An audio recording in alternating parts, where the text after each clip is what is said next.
नमस्कार, मैं हूं राहुल राजपूत। मुख्यमंत्री योगी आदित्यनाथ क्या कुछ करें से रुख करते हैं। हमारा जीवन भी है, हमारे लिए जीवन दायिनी है। याद रखना, अगर गंगा और यमुना जैसी नदियां उत्तर भारत में नहीं होती तो थार के मरुस्थल जैसी इस भूमि की स्थिति होती।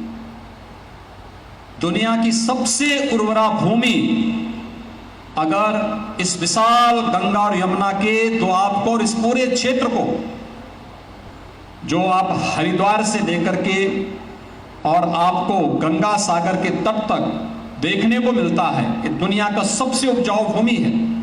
यह भूमि इतनी विस्तृत भूभाग में फैली हुई, लगभग 64 लाख हेक्टेयर की भूमि, इतना विशाल मैदान, दुनिया का एक बार नहीं, एक बार फसल उत्पादन करेंगे, 3-3 बार के लिए उनका भरपेट भोजन उपलब्ध कराने की क्षमता रखती है। मां गंगा की ही कृपा है इसके पीछे, और इसके लिए हम सबको मिलकर के इस अभियान के साथ जुड़ना पड़ेगा कि गंगा हमारा जीवन भी है, हमारी जीविका भी है, हमारी आस्था भी है, और हम सबके जीवन का आधार भी है।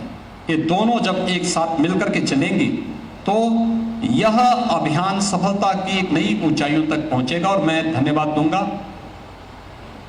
निशंक जी को कि उन्होंने इस अभियान का शुभारंभ किया और आज उनकी सुपुत्री इसके राष्ट्रीय संयोजक बनकर के स्पर्श गंगा अभियान के माध्यम से एक एक नागरिक को जोड़ने का कार्य कर रही है। सरकार के स्तर पर प्रयास हुआ है, हम हर जनपद में गंगा समिति का गठन करें और गंगा समिति वहां पर अवेयरनेस के कार्यक्रम के साथ लोगों को जोड़ रही है।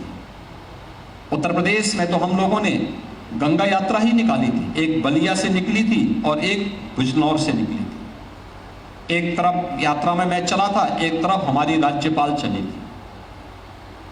उद्देश्य एक ही था, जन जागरण का। अगर सभी गंगा मां के प्रति आस्था व्यक्त करने वाले सभी संगठन एकजुट होकर के कार्य करना प्रारंभ कर देंगे, परिणाम हम सब के सामने आ जाएंगे और हमें इस अभियान के साथ जुड़ना होगा। मैं धन्यवाद दूंगा कि आज स्पर्श गंगा के साथ साथ स्पर्श हिमालय के भी कार्यक्रम को हमें देखने का अवसर प्राप्त हुआ है। हिमालय तो ये तो देवभूमि कहलाने का हमें अधिकारी बनाया है, तो देवराज हिमालय ने बनाया है। एक पर्वतराज हिमालय के कारण है, और हिमालय उत्तर भारत की जल संसाधन की आपूर्ति भी करता है और हमारी आस्था की प्यास को भी बुझाने का काम करता है। हर प्रकार से हमें हमेशा संतुष्टि कोई देता तो हिमालय देता है। हिमालय के बारे में स्पर्श हिमालय का कार्यक्रम, मैं गंगा बोल रही, इस पुस्तक का यहाँ पर विमोचन, और माँ गंगा में कितना शानदार गायन यहाँ पर सुशील नेहा थपलियाल ने यहाँ पर गाया था। आपने उनके, यही उत्तराखंड की विभूति है, उनकी आवाज ने कितने मधुरता के साथ माँ गंगा की के साथ हम सब के स्पंदन को जोड़ने का कार्य किया है। मित्रों, एक पवित्र अभियान है, हम सबको इस अभियान के साथ जुड़ना चाहिए। ये हमारा नैतिक दायित्व भी है, हमारा राष्ट्रीय कर्तव्य भी है, और हमारा प्रयास होना चाहिए कि इस कार्यक्रम के साथ अगर हम जुड़ते हैं तो हिमालय को बचाने का एक अभियान होता है। उत्तर प्रदेश में नमामि गंगे का कार्यक्रम बहुत सफलतापूर्वक आगे बढ़ रहा है। अनेक कार्यक्रम हम लोगों ने प्रारंभ किए। माँ गंगा के तटवर्ती क्षेत्रों में लोग फर्टिलाइजर, केमिकल और पेस्टिसाइड का उपयोग न कर सकें, 10-10 किलोमीटर के दायरे को लेकर के हम लोगों ने व्यवस्था की है। जैविक खेती को वहाँ पे बढ़ावा देंगे, नेचुरल फार्मिंग, उसके लिए हम सरकार की तरफ से इंसेंटिव भी लोगों को दे रहे हैं। बागवानी के लिए भी हम वहाँ पे प्रोत्साहित कर रहे हैं, फ्री में फलदार वृक्ष देंगे लोगों को।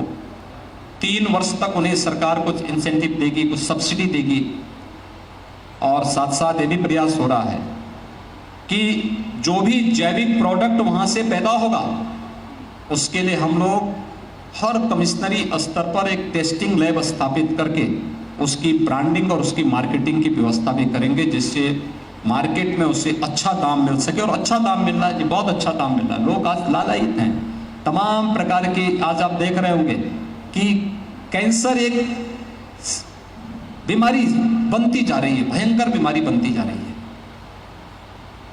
केमिकल और फर्टिलाइजर के कारण पंजाब के अंदर तो एक कैंसर ट्रेन ही चलाई गई है। कितना भयावह रूप ले रहा है।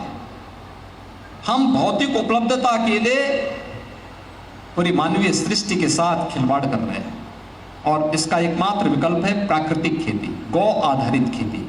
गौ माता की रक्षा भी करना, गंगा माता की रक्षा भी करना और इसके माध्यम से हिमालय की रक्षा भी करना।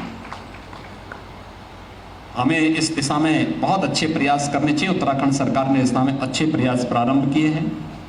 विगत 5 वर्ष में प्रधानमंत्री मोदी जी के विजन को यहाँ पर अच्छे ढंग से लागू किया है और बहुत अच्छा कार्य यहाँ पर चल रहा है। इस कार्य